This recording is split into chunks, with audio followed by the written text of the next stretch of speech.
Good morning and welcome to Bazaar Morning Call. Thank you, Roger Federer. Really, for tennis fans, this really has been a bit of a brutal month, right? First Serena Williams and now Roger Federer, arguably the two greatest players of our generation, both calling it quits. Both have had almost similar careers. And if you've seen the message that Serena Williams sent Roger or Rafa Nadal sent Roger, it's just, sends you goosebumps, right? Prashant, Sonia, hi, good morning. Good morning, guys. Hi, morning. Absolutely. I mean, there are legends and then there is Roger Federer, right? And think of it that, Anuj, Federer is the same age as you and I. Maybe around the same age as you and I. He's younger than me. He's a bit younger than me. So, I think he's the same age as yours. Planning to retire anytime soon? I mean, is that why you're telling us his age? The scale of his achievement at that age to retire at 41, I mean, just incredible. So today, in honor of Federer retiring, the only Fed which will matter is Federer and not the US Fed. So, I mean, just incredible. Yeah. But I think the one thing Absolutely. Go ahead, Anuj. Sure, Sonia, go ahead.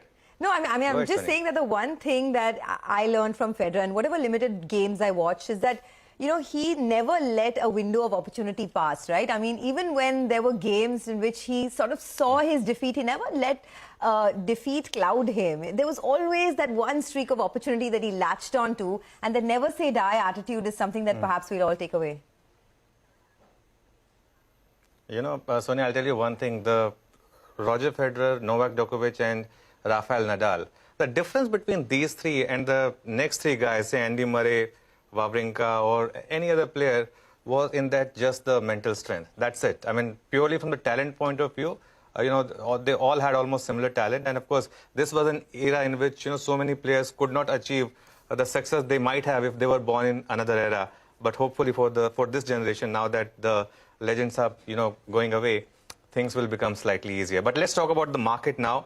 And of course, let me put some basic cues on table. And what stands out is once again this global weakness and whether our market can continue its outperformance or its decoupling. Because Nasdaq has given up all the recent gains. I keep an eye on Nasdaq because that's the leading indicator for world equities. Cryptos are getting roiled. Just keep an eye on that because of the global risk of, even in this commodity decline, which is good for us, like crude, you've got to keep an eye on why they're falling and whether the slowdown fears are now getting genuine.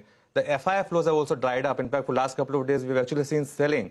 So, Sonia, the big question is whether the outperformance can continue or not, really. Absolutely. I think for our own markets, we've been holding on to that 20-day moving average, right, of 17,700. So let's see if that holds. But no two ways about how today will shape up because it's been across the board weakness. Even Asia this morning, actually, ahead of the China data, there was a lot of caution. China data was not too bad, but still, Nikkei is down about 330 points. The Dow is down. I think this is the fourth out of last 5 trading weeks that the Dow will close in the red. It's down almost 4% this week.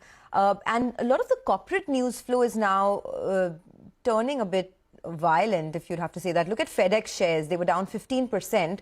The company withdrew their full year guidance. So there is definitely a lot of caution over there.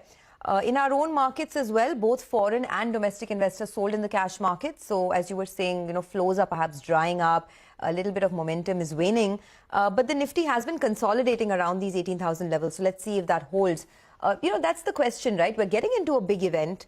After the Fed event, there's the RBI event as well. And given how things are taking place across the globe, it's perhaps just a matter of time that we also start to, taper a little bit. That's perhaps the best case scenario, Anuj, because so far we've been resilient. Even if a little bit gets shaved off, I don't think it's going to hurt too much. Oh, it won't. By the way, we just discussed that we won't bring another Fed, and you just spoke about FedEx, right? So, but anyway, look, the point, Sonia, is that while the market's been very strong, just in the last couple of days, it's shown some fatigue signs. I mean, it's a market which has been sprinting, right? And when you sprint, you always, at some point, want to take a bit of a break, have a bit of a sort of water break, your sap for energy, just have a couple of drinks and then move on. So I think maybe the market's doing that.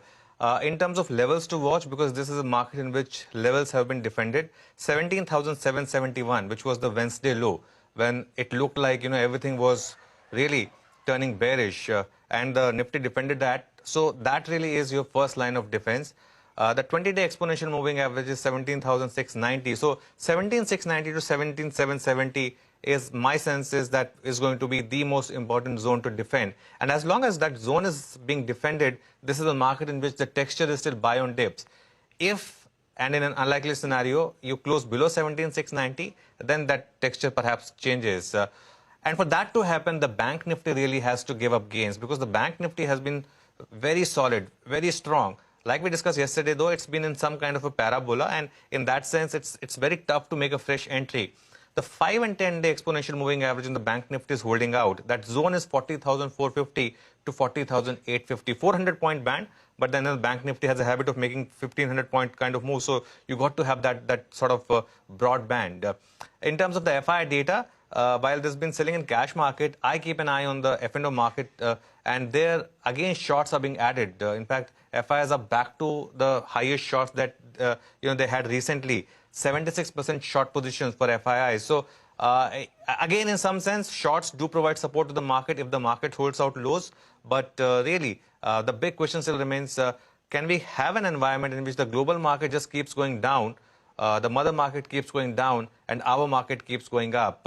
I think that really is the big question, Prashant. To my mind, Anuj, the short answer is no. I mean, I think you'd agree with that. Over a period of time, I mean, there can be bouts of outperformance, and we've had that before, but it's very unlikely that that performance, I mean, or rather that outperformance continues on a very, very sustained basis. Not with very large aggressive moves down on the global side. I mean, if the globe was not doing anything, it was flat, that would be understandable. But here, things are going the other way. Any case, let me just quickly wrap up things. So global risk assets continue to struggle. This is a point we've made repeatedly, which is that the global environment is one of where equities are lower, yields are higher, the dollar is strengthening as well.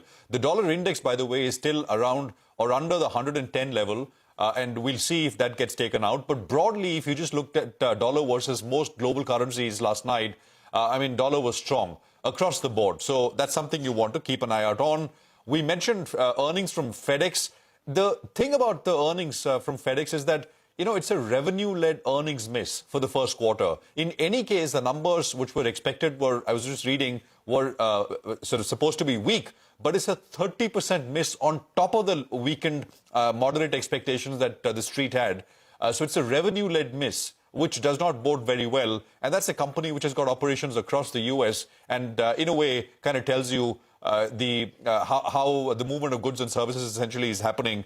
I would still say, given all of this and also the fact that, the data is still strong, there is a 75 basis point hike, which of course we'll see next week. Some are talking about 100, but I think the bar for a 100 basis point hike is still very, very high. We get one more data point later today, which I think is important. This is the University of Michigan medium-term inflation expectations. The consensus expects around that number to be about 2.9%.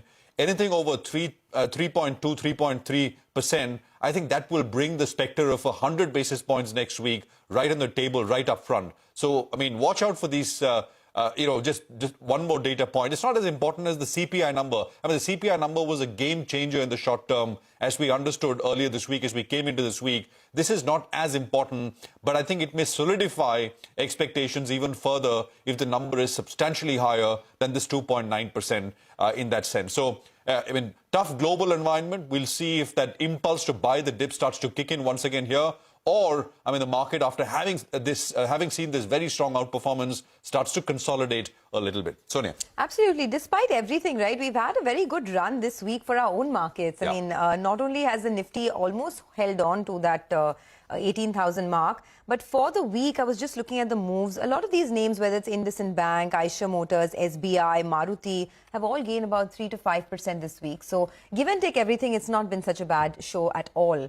But let's tell you what to expect on the equities front. We have a view coming in from Chris Wood of Jefferies, who says that the US CPI report remains by far the most important monthly data point globally. As financial markets have just been reminded, the data released on Tuesday means that the peaking out of inflation narrative, which drove markets over the summer, is for now at least in full-scale retreat. Jefferies' US chief economist now expects another 200 basis points of tightening this year, up from 125 basis points previously expected. Well, let's get you some money market views as well. Bhaskar Panda of HDFC Bank says the Reserve Bank of Australia is the first central bank to say it is appropriate to slow rate hikes. In US, retail sales data was still strong after high CPI data favoring steeper rate hikes. Oil prices climbed down overnight. Indian data shows that trade gap is up month on month against this backdrop. He says the dollar INR pair may move higher towards the 80 mark again. Range for the day is seen at 79.8 to 80 to a dollar. And on the bonds, Bhaskar Panda says yields hardened up on the expectations of further rate hikes, but lower oil prices will weigh on the minds of bond traders. He expects the 10-year benchmark yield to trade between 7.2 to 7.25%. All right, we do have a lot of stock-specific action to track today, so we'll get to that in just a bit in our special Top 10 segment.